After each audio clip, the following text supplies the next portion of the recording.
Desde Borrador Definitivo estamos hoy con Matías Plaustein, que es biólogo, filósofo, que es docente de la Universidad de Buenos Aires, de la UBA, y que además es investigador del CONICET. Y el objetivo es un poco lo que venimos haciendo desde este programa, no solamente tomando la realidad actual, sino fundamentalmente algunos aspectos que tienen que ver con la post-paso y las elecciones que vienen, y bueno, todo este debate, porque como insistimos, más que reportaje nos interesa este intercambio de opiniones. ¿Qué tal, Matías? Muchas gracias por tu tiempo. ¿Qué tal? Buenas tardes, un gusto estar acá charlando con vos. Matías, quería arrancar por un aspecto que tiene que ver con esta discusión que se ha abierto en relación a la educación, que viene abierto hace tiempo, pero que se ha agudizado con estas propuestas de este personaje nefasto como Milei, de eliminar completamente la educación pública, de liquidar el CONICET. Pero acá también se nos plantea una contradicción, que es Milei, que llevar al extremo cosas que están sucediendo hoy y que vienen sucediendo producto de la destrucción de la educación en todos los niveles. Sí, correcto. Yo la verdad que soy un hijo de la escuela y de la universidad y de la ciencia pública. Fui a escuela primaria pública, doble escolaridad, fui a secundario público, hice la universidad pública acá en la Universidad de Buenos Aires, y toda mi carrera en una institución pública como el CONICET. Y la verdad es que, bueno, Argentina se ha caracterizado históricamente por tener una educación pública, al igual que lo que es la salud y al igual que lo que es la investigación, de gran calidad, pero lamentablemente no están ahí solas, sino que han requerido históricamente de la movilización y de la organización y de la lucha gobierno tras gobierno, porque fueron innumerables las ocasiones en las cuales se ha intentado avanzar en contra, digamos, de la educación y de las ciencias públicas, ya sea con recortes, ya sea con posibilidades de arancelamiento, de privatización, cantidad de convenios que se han cerrado y firmado con empresas transnacionales del estilo de Shell, Minera La Lumbrera, Microsoft, bueno, puedo nombrar cantidad. Y bueno, para cerrar un poco la respuesta a tu pregunta, ahora la posibilidad también, en palabras en la boca de Milei, de avanzar contra la educación, con los vouchers, de avanzar contra la ciencia, con el cierre, con la privatización del CONICET, y bueno, otros candidatos en este momento que tampoco tienen tanto que envidiarle, o que incluso, digamos, van derechizando su discurso para no perder parte, digamos, de ese voto en el electorado. El caso de Patricia Bullrich, que se la pasó hablando de que el problema son los extranjeros en nuestras universidades, o bueno, el propio caso de Massa, que en su momento, en elecciones pasadas, avanzaba hablando de la necesidad de arancelar las universidades, o que hace pocas semanas, luego de las PASO, salió diciendo que se tenía que acabar la joda, sí, de los docentes que permanentemente están haciendo huelga, ¿no? Bueno, y en el CONICET pasa un poco esto, ¿no? Porque estamos hablando de un CONICET que en su política ha tenido una continuidad con, en su caso, Brarañao, Savaresa, que inclusive han establecido un criterio similar o quizás mucho más profundo que a nivel universitario. Sí, la verdad que es una pena, porque realmente, y esto hay que marcarlo, la cantidad de investigadores, investigadoras haciendo ciencia con un sentido social, con un sentido ambiental, preocupadas por todas las problemáticas ambientales, sociales que hay en nuestro país, es muy grande. Son muchos y muchas los investigadores que trabajan en ese sentido. Son muchos también quienes trabajan en el sentido de lo público, en relación con todo lo que tiene que ver con el desarrollo de la ciencia, sin necesariamente tener una utilidad clara, todo lo que es el desarrollo de aquellas cosas que tienen que ver con el sentido, digamos, original, desde que el ser humano es ser humano, y como lo planteaba Aristóteles en su libro, en la introducción de la metafísica, el ser humano por naturaleza desea saber, desea conocer. Entonces todo lo que tiene que ver con la curiosidad humana por entender el mundo y el universo que lo rodea, hay cantidad de ejemplos, digamos, de ciencia pública útil o no tan útil, pero necesaria en todo sentido, y lamentablemente cada vez es más fuerte esta caída, en donde si uno incluso agarra lo que es el plan Argentina Innovadora 2020, y ya la lógica, el impulso que aparece en la introducción de ese plan, y en una introducción que no está escrita por Lino Barañao, sino por la propia Cristina, el rol de la ciencia es el de producir riqueza, el de producir ganancia, no lo dice así, pero es el de producir divisas en definitiva, una ciencia que ya no tiene por rol el generar mayores niveles de bienestar en la sociedad, resolver problemáticas sociales, ambientales, apuntalar todo lo que tiene que ver con esa curiosidad innata del ser humano, sino que el rol ya es directamente, y eso aparece claramente en el CONICET, el de producir ganancia.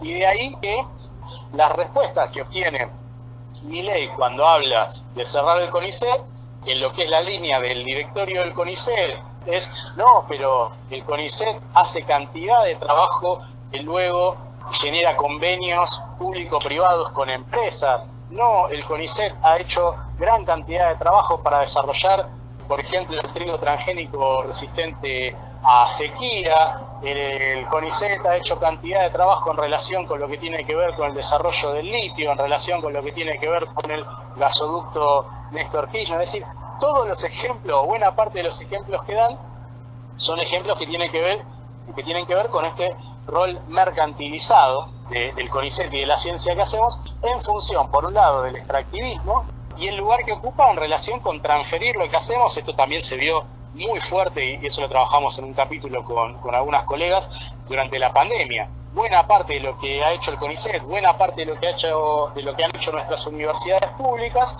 pagada, e insisto, con los impuestos, digamos, de la gente, luego es transferido al sector privado. Claro. Es decir, el sector privado se enriquece y lucra lo que nosotros producimos a nivel público. Bueno, esto tiene su contraparte también, que es el ninguneo y en cierto aspecto la persecución en muchos casos de estos científicos o investigadores que vos nombrás. Creo que hoy el nombre de la ciencia digna tiene un punto fundamental, que fue la persecución a Carrasco. Por supuesto, yo fui muy amigo de Andrés. Andrés siempre estuvo ahí apoyando gran cantidad de movidas que hemos hecho nosotros, y si armábamos, por ejemplo, una organización de becarios y becarias del CONICET para pelear por derechos laborales, por una ciencia al servicio del pueblo, por mejores salarios, enseguida estaba ahí Andrés Carrasco, junto con un reducido grupo, digamos, de investigadores que nos apoyaba, porque la mayoría nos daba la espalda. Si íbamos a trabajar a Tinogasta en contra de un emprendimiento de una mega minera de uranio y caíamos en cana, enseguida estaba ahí Andrés para darnos un lugar en la radio La Tribu, para contar las cosas que habían pasado. Si armábamos un curso de posgrado, del cual era parte acá en la facultad, para discutir las implicancias del agronegocio y del extractivismo, enseguida estaba ahí Andrés defendiendo la necesidad, digamos, de que ese tipo de cursos se siguieran adelante. Y bueno, así como él fue uno de los primeros en denunciar que efectivamente lo que ocurre en la Argentina es un experimento masivo en el año 2009, cuando él saca aquella famosa nota a través de Darío Aranda en página 12, bueno, por suerte, lo más importante, Andrés terminó siendo abrazado por los pueblos fumigados, por todos los pueblos, por todo ese abajo que resiste frente al extractivismo. Fue, digamos, el abanderado de esa ciencia digna, y bueno, obviamente se tuvo que enfrentar desde sectores concentrados de poder, como el propio Monsanto, que lo ha amenazado, como dentro del propio CONICET, que en su momento se le negó la promoción a investigador superior, ¿no? Esto nos lleva me lleva a una pregunta y también a una opinión, ¿no? Que tiene que ver con que enfrentar lo que nos están prometiendo, Milei al extremo, pero los otros candidatos, no puede partir de la defensa de las cosas como hoy están, sino que es necesario plantear un debate alrededor de este problema. Exactamente, yo creo que más que nunca. Tuvimos exactamente los mismos debates en el año 2015 y 2016, es decir, previo a que ganara Macri, y una vez que ganó Macri, no, este no es un buen momento para dar ese debate. Entonces resulta que cuando gana lo peor de la derecha no es un buen momento porque hay que tratar de defender lo que existe o lo poco que existe. Luego cuando asumen gobiernos presuntamente o entre comillas progresistas, tampoco es un buen momento porque le hace el juego a la derecha. En definitiva, pareciera ser que nunca es un buen momento, ¿no? Y bueno, como nunca es un buen momento, nosotros en definitiva terminamos dando ese debate siempre, y creemos que justamente el silenciar este tipo de debates, el tratar de acallar, de invisibilizar, negar los problemas presupuestarios que tiene la ciencia y la educación, el intentar negar los problemas de enorme y cada vez más profunda precarización laboral que existe en el sector científico y en el sector de educación, y negar la impronta cada vez más fuerte y decidida de mercantilización, tanto a nivel académico en las universidades como a nivel científico en el CONICET, eso es lo que en definitiva más fuerte le hace el juego a la derecha. O sea, cuantos más Scioli, cuanto más Alberto Fernández y cuantos más Massa ponemos, más se va corriendo el discurso, y ese mal menorismo, ¿no?, como le llamamos nosotros, ese posibilismo, hace que todo se vaya corriendo cada vez más decididamente hacia la derecha.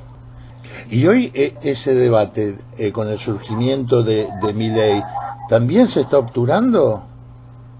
Esta es una cosa que también venimos charlando con algunos compañeras de distintas organizaciones, que es la necesidad también dentro del desánimo que hay frente a la desesperanza y el escepticismo que hay.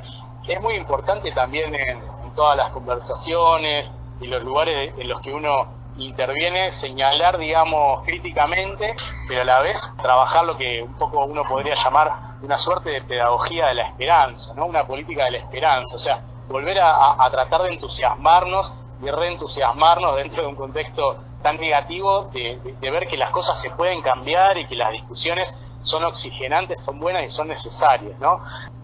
Hay distintas luchas y hay que ver en cada momento cuál termina siendo más importante, de qué lugar, digamos, conviene más de defender.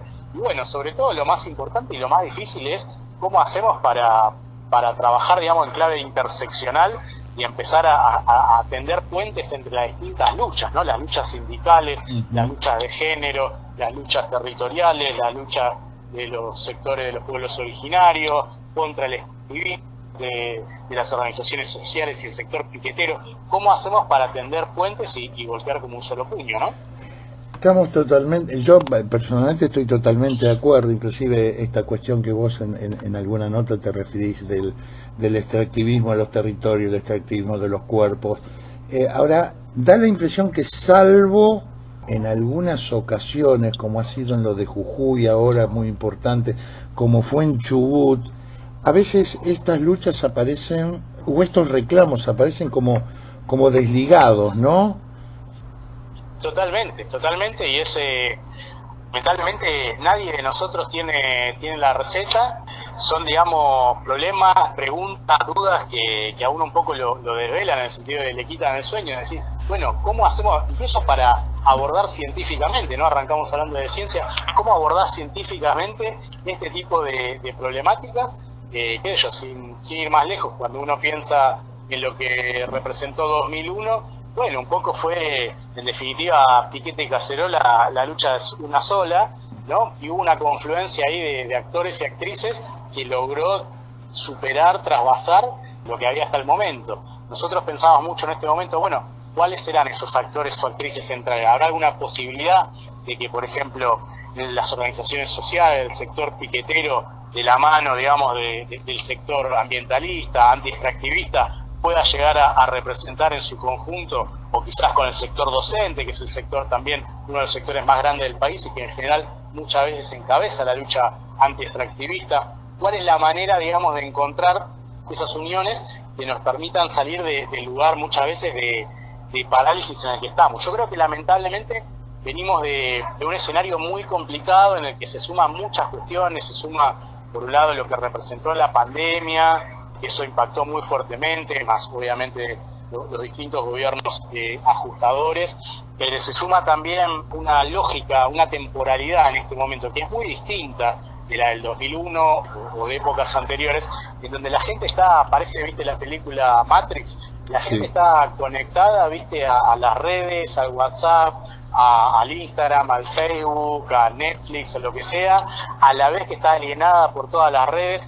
Estamos en una situación muy diferente a la del 2001, donde había paro, la gente se encontraba frente a una olla popular y por lo menos ahí discutía, charlaba, veía qué hacer. Ahora la gente está con pluriempleo, Changas tarda 2 horas en llegar de una punta de una megalópolis a la otra. Entonces estamos en una temporalidad que muchas veces atenta contra esa posibilidad de organizarse y luchar, y pese a eso empiezan a aparecer puebladas como la de Mendoza al principio de este gobierno, puebladas como la de Chubut, el jujeñazo en este último tiempo. Empiezan a aparecer resistencias, empieza a aparecer también un voto bronca, que creo que vos lo marcabas ahí también en algún momento.